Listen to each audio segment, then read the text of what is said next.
Maya. We are going to give you a tour today of our home for the last 2 years. It is our 4-season venture rig cabin on wheels. So it's Bear, she's behind us. She started her life as a Fleetwood Southwind Storm. She's 30 foot long, 3.5 meters tall. We've got a wood stove in there, we've got a dry room. She's fully insulated and set up for winter. And yeah, let's go check her out.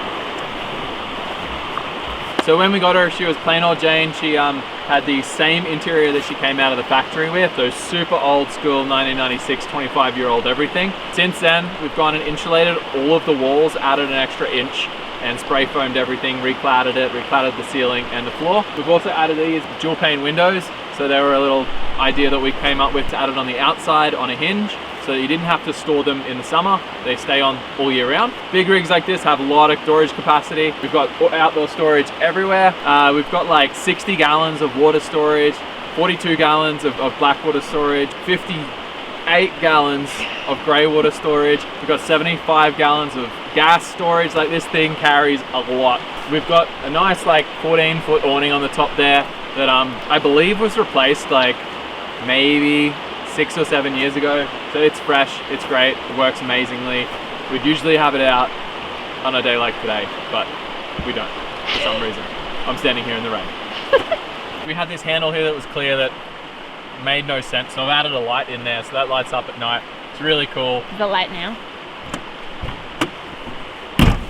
You can't see it? Nope. Oh, I can see it. You can't see it right now, but it'll light up at night. It's also got an electric step, so when you open the door, the step comes out, or you can turn it on and off so it just stays out or stays up. We've also gone and added this RV lock keypad entry system. It is absolutely amazing for any adventures. It means we don't have to take keys anywhere. I don't have to continuously lose keys while we're on the slopes. We bike, ski, hikes, like everything we do, we don't have to worry about keys anymore. It's awesome. Let's get out of the rain.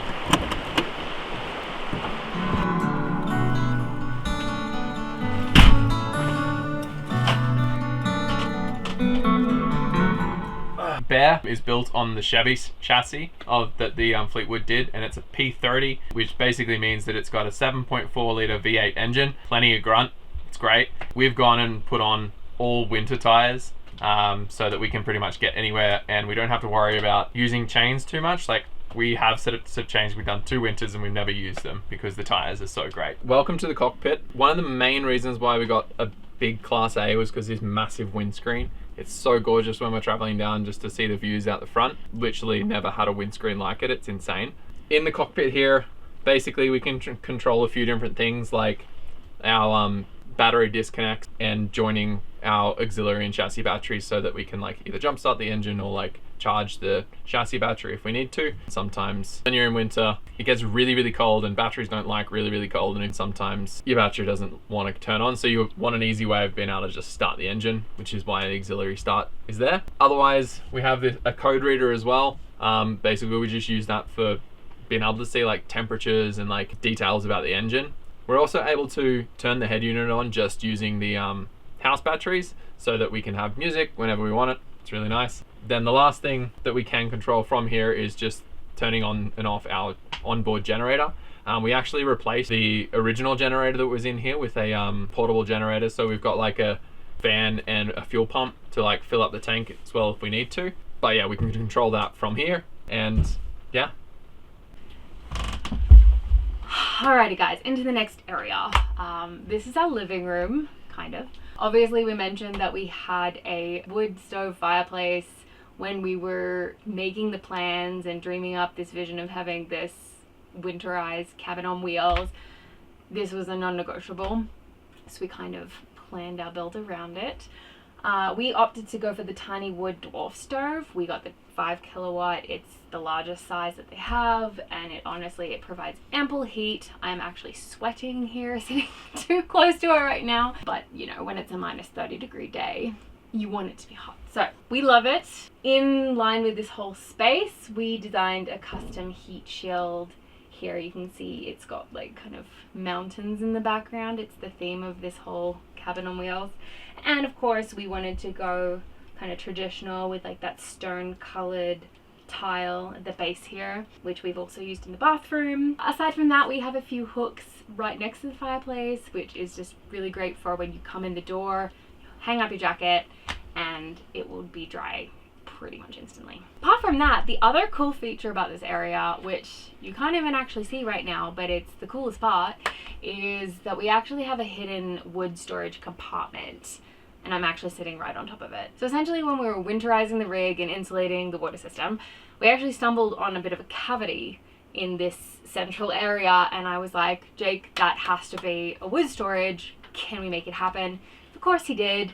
And so now we can kind of see here, Jake has wired in a button here that activates the hatch. Just press down, activate the hatch, and up she goes. Ta-da!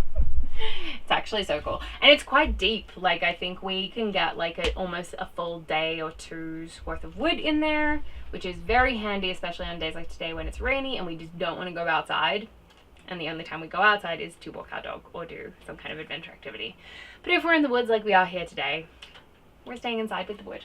Most of the time, in terms of wood, we've just gotten away with foraging for most of it. Sometimes we do get in a pinch. We buy compressed logs occasionally, but most of the time it's just forage from the wood. If you want to see more of how we forage for wood, you can check out our California video, and try not to sing the song. Alrighty, so apart from that, in the living room, obviously we have the couch. When we first got the vehicle, it came with the OG couch, which we have since replaced with this one from Rec Pro. They actually have some really cool stuff if you want to check them out. If you're in the US, they just have like really stock standard replacements, which is really helpful because our couch was old and breaking, and now this one is not, and it's nice. This actually turns into a full bed, which is really cool, but majority of what we use this for is just to have a coffee in the morning, which when we were planning out the build, kind of a happenstance that we were super stoked about was in the kitchen we used a live edge bench, and we had an offcut piece that was the perfect length to line this windowsill with, and it's just the perfect place to place your coffee in the morning. And this place, when Jake gets up, lights the fire, we sit here, we have our coffee, put it on the little windowsill here. It's so good. And then otherwise we have light blocking curtains on all of our windows. Obviously the front area, which has its own set of blocking curtains. But yeah, they're just on a really simple little string system, but I kind of love it. The simplicity is just really lovely. You just like hoist them up, hoist them down, call it a day. And they stay up really nicely. And underneath the couch, there's actually a huge cavity that felt really wasted, so we decided to optimize on it, as with all spaces in moving homes. And that is where our battery setup is. And I'm going to pass over to Jake to do that one. So, originally the batteries in this rig were out the front in the engine bay, that then were moved to a different locker that, because we're doing winters, we needed to bring inside. When you're doing winters, your batteries can't get too cold, because as we mentioned before, batteries don't like that. You can't charge them, and you can't use them when it gets below a certain temperature. So we decided to move them in here.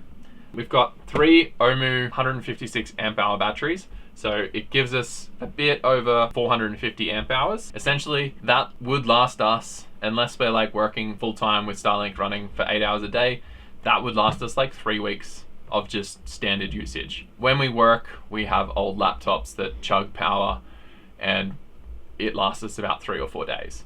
We also have underneath here a 2000 watt AIMS inverter charger. So the inverter powers every single power point in this rig other than one thing, and that's our aircon. So I've wired it so that the aircon can only be powered by the generator or by shore power.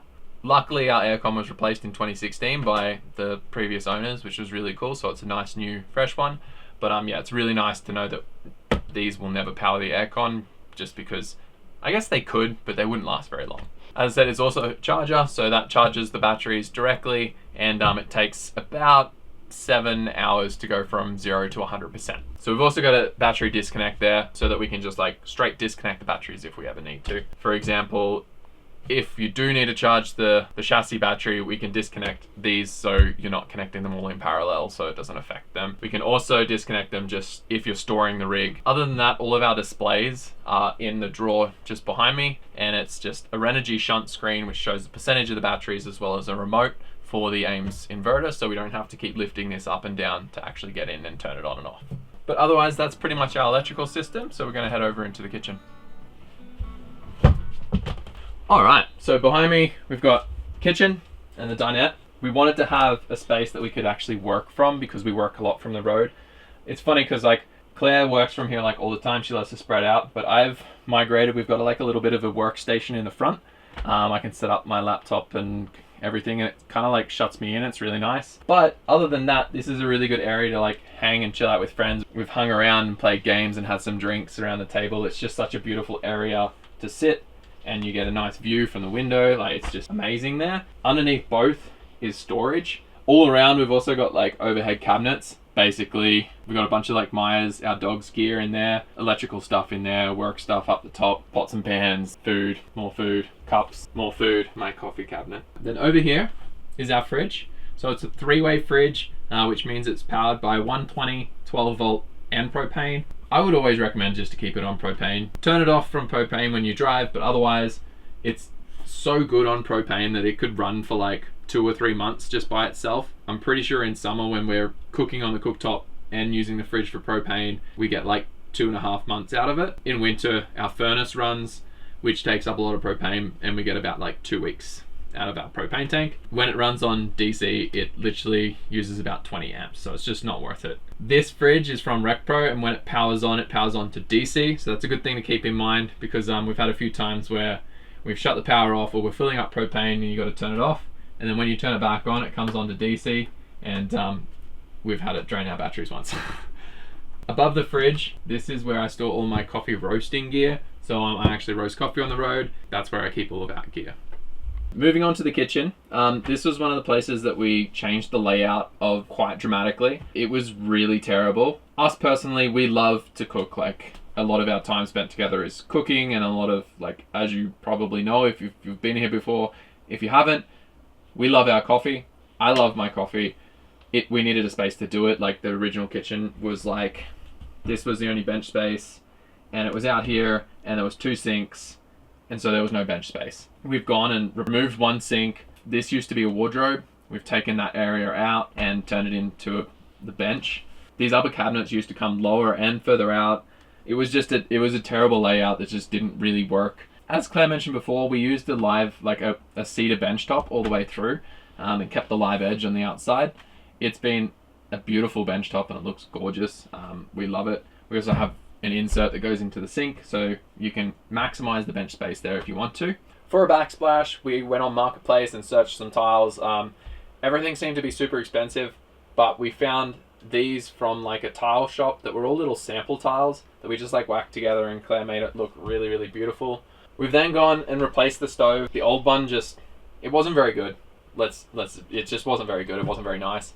So we've replaced that. It has a nice internal light. The oven worked great. We've then also got a new range hood, which is just slimmer and more modern and works better. Recently, we actually went and added a reverse osmosis system. It's a tankless reverse osmosis system from Simpure.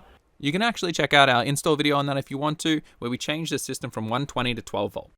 It's been really awesome to be able to just not have to worry about water since we've installed it. So that's our reverse osmosis tap. We also added this like beautiful sink tap in. It's got like a spurt and a flow.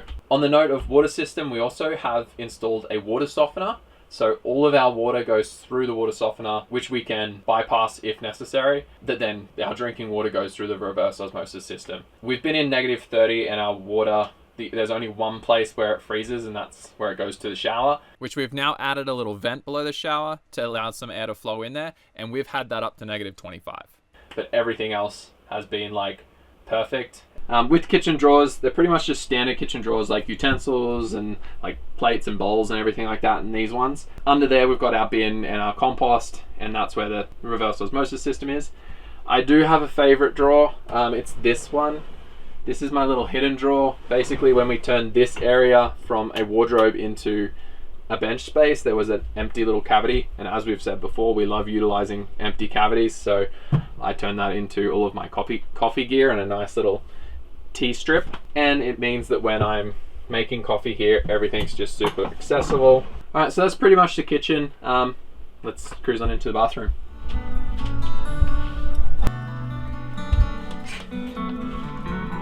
So the next area, probably my second favorite area of the house, is this bathroom area. So we have a bathroom in there and then our shower in here.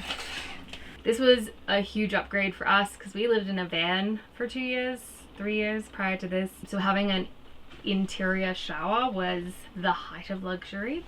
One of the non-negotiables for us is that we really wanted a rainfall shower head, despite how impractical it sounded. So our kind of middle ground is we opted for a rainfall shower head with the additional little paddle hand attachment, because our thought process was that the paddle would be more efficient water-wise, and we didn't want to like waste water with the rainfall shower head. Turns out this thing is so efficient, you can actually put it on like a drip, and that thing alone is part of the reason we can be out in the woods for 10 days at a time, no issue with water.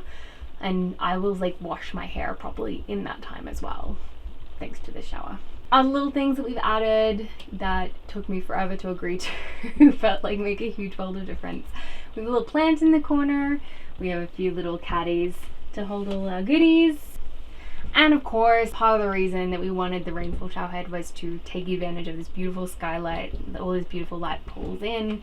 And weirdly, it just like perfectly fit in there. We were not sure if it was gonna work, but it did. So love this little area. Let's go into the bathroom. So in the bathroom, this was so old school. It had like a strip of wallpaper along the sides, and so we painted the walls. There used to be like a really ugly cabinet here that like protruded, felt like it was like caving in on you. So what we actually did is we brought the entire wall forward, and we repurposed the doors that were on the original cabinet, but to make it look like it was part of the wall. And then we now have a recessed cabinet there that holds all of our toiletries and goodies. Beside me here we have ceramic sink. I was just for sure, I thought it was gonna break for sure. I've just always wanted one, and I was like, we'll see. And it's been so good. We've had no issues. We've continued the cedar theme in here, and then on the far wall behind the toilet I did a bit of a feature piece carrying the mountain theme. Fun fact, it used to be pink. I don't know, terracotta. That's how I convinced Jake, terracotta. And then it just was not working for me anymore, so I repainted it blue, and it's bluey gray, and it's so much better. Carrying along the bench, we actually, at the end here, you'll see there's like a cutout piece, is where we keep our laundry. It's a little laundry hatch which leads through to bedroom, where there's a secondary hatch where we can also access. So whether we're getting undressed in the bathroom or getting undressed at the end of the day on our bed, we have a place to stash our laundry. Aside from that, we kept the original toilet in there. We just gave it a good clean, but it's pedal operated. These particular toilets chug on water.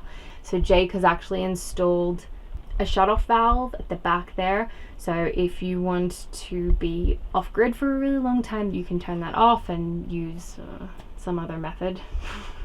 Beneath me we have some tiles, which Jake, when he installed them, was a genius and actually installed some heating pads underneath them, which can be turned on and off by these little buttons down here, so that you can have warm toasty feet in winter. It is seriously the coolest thing. And the second button there actually is for the exterior, because obviously this area leads to our dump tanks and dump pipes, and Jake has added some heating pads to those pipes because in winter those can freeze and we get poopsicles and it's gross, and heating them defrosts the poops. There's no real kind way to say it, guys. If you do winter in an RV, there will be a poopsicle. And use your water system, which most people don't. That's true, we do. Other than that, let's go into the bedroom. Okay, so this is our bedroom. We originally had the OG space layout, which is traditionally the bed in the middle of the room at the back here. We have obviously divided the space, roughly 2/3 in here and 1/3 in the dry room. We have replaced the mattress. We were originally sleeping on the OG 25-year-old mattress. We have since replaced it with a memory foam, and these things are so good. It's about a queen size roughly in here. We've taken a little off the end and a little off the corner, which weirdly I was like a little bit against, but I haven't noticed a difference honestly when I sleep, and I sleep on this side, and it works. We also have these really cute little reading lights that are touch activated, so you can turn them off, turn them on, increase them. It's great. I love them. It also has a USB charger. We do not use it. I thought we would. Up ahead we have our cabinets for clothes.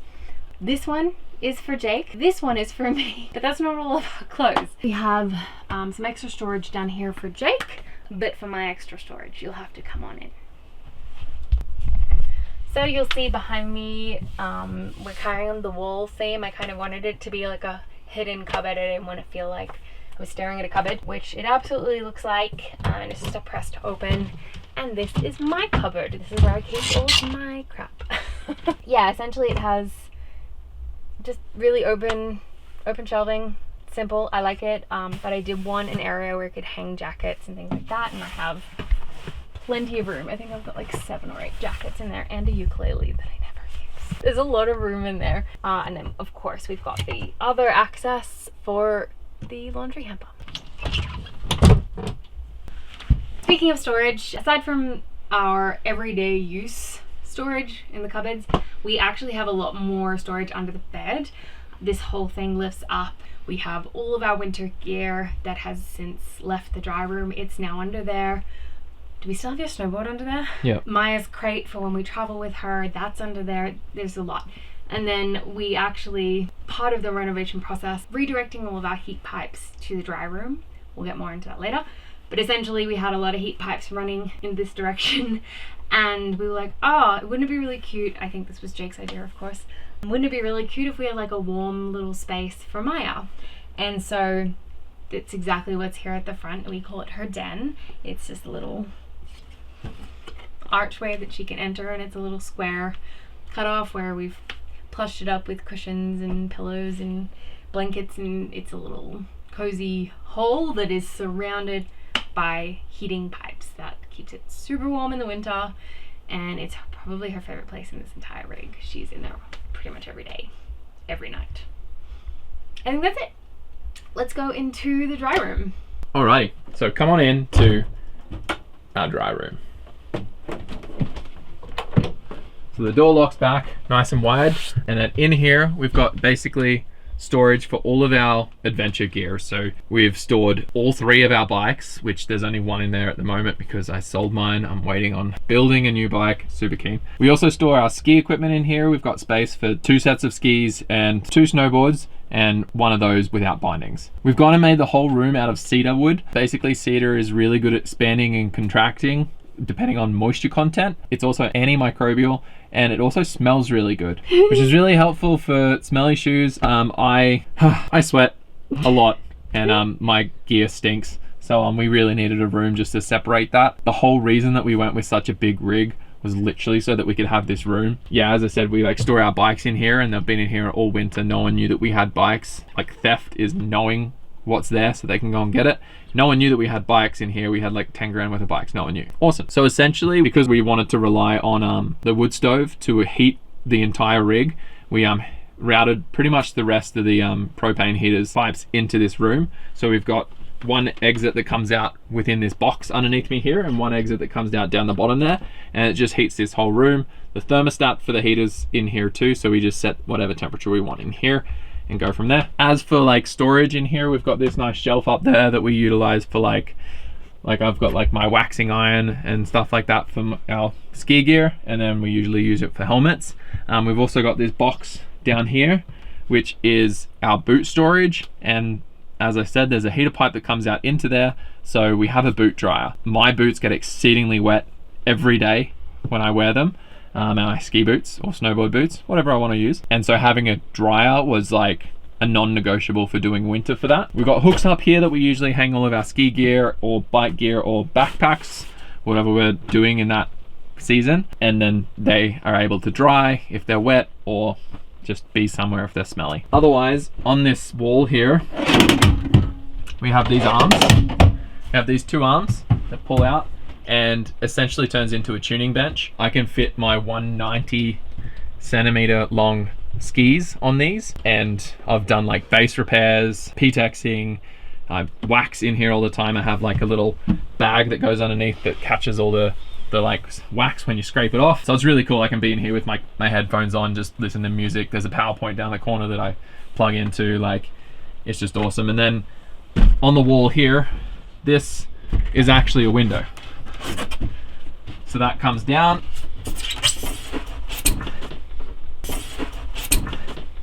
The insert doesn't really have anywhere to go other than in the window. But otherwise, you can be in here, open up the window, go out into the rain. Basically, it's really nice. So we can go on like a massive hike or a big bike ride and then get wet or smelly, put all the gear in here, heat this room overnight so everything dries, and then open that up in the morning when it warms up and all the smell will air out. It's literally my favorite room in this whole rig, and something that I've never seen anyone do in an RV before, and we did it. Very stoked. We've also got power points over down the bottom there so that if we got an e-bike, we're able to charge them. It's like super easy access to the power point. Claire uses them for her boot heaters. We've installed some like nylon straps up the top there. She has little boot heaters, battery packs. And I'm also getting a bike with an electrical gearing system, which I will utilize those power points to charge it. All right, so that's Bear. We're gonna do a quick little time warp and like weather adjustment so that we can get on the roof without getting ridiculously wet. So let's go check it out.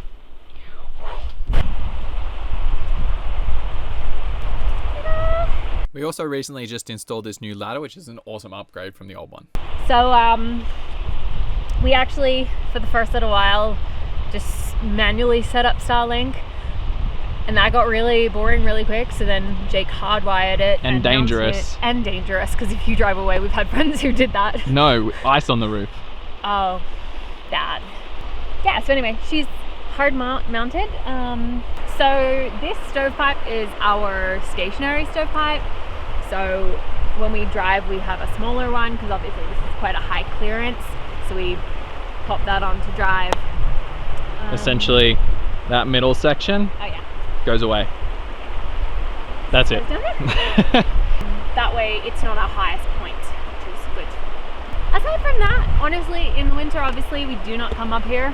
Jake does. Unless you have to clear snow, which we've done that a few times. But otherwise, I'm actually excited in the spring to be able to use this area a bit more and have like coffees. We've done that a few times too. Otherwise, it's just like a really sick view. If we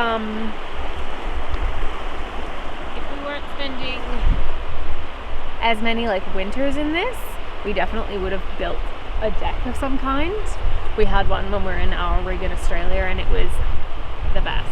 And we had a plan of putting solar all down this strip here. Oh yeah, huge real estate, whether we will or not. Yeah. Alrighty guys, that is a wrap on our tiny home tour, and it is pouring now. Yeah. So that like time warp was really good to like get up on the, like just a little bit of openness for the weather to be dry. It was totally filmed on a different day. Don't judge us. We would love to know if there is a favorite part of the build you loved, or something, if you have any questions, if we've missed anything, please let us know in the comments. What was your favorite bit? My favorite bit, obviously, as I mentioned, is the dry room. It's like literally the best room in the whole house. It's awesome to just know that we can be in a rig that's movable, and then I can go and put headphones in, tune gear, and be in my own little room. Like, I can fit in there perfectly. We can get changed in there perfectly. It's great. Yours? Here, hands down. In front of the fire. I'm totally gonna sit down with a book. Literally, it's perfect reading weather. So I'm gonna go get a book, probably tea, and cozy up on this couch before cooking dinner. And that is that's it. Yeah. But yeah, obviously there's a lot on this rig that we've done that we didn't mention, and there's also a lot that kind of I haven't seen anywhere else. Like a lot of people with the windows put it on the inside and then they have to store them. If you have any questions about anything, or want to know how we did anything or anything like that, or something that you saw that we missed, let us know. Happy to chat through anything or do a follow-up if necessary. Alright guys. If you liked the video, make sure you hit the like button. Make sure you write your comment in there, or what was your favorite part. And really appreciate it if you hit the subscribe as well. Otherwise, you've seen from us that we've done a lot of winter. If you go back in our previous videos, from here on, we're doing a lot more summer. The bikes have come out. We're going to be doing some hikes, some exploring. So make sure you stick around to check that out.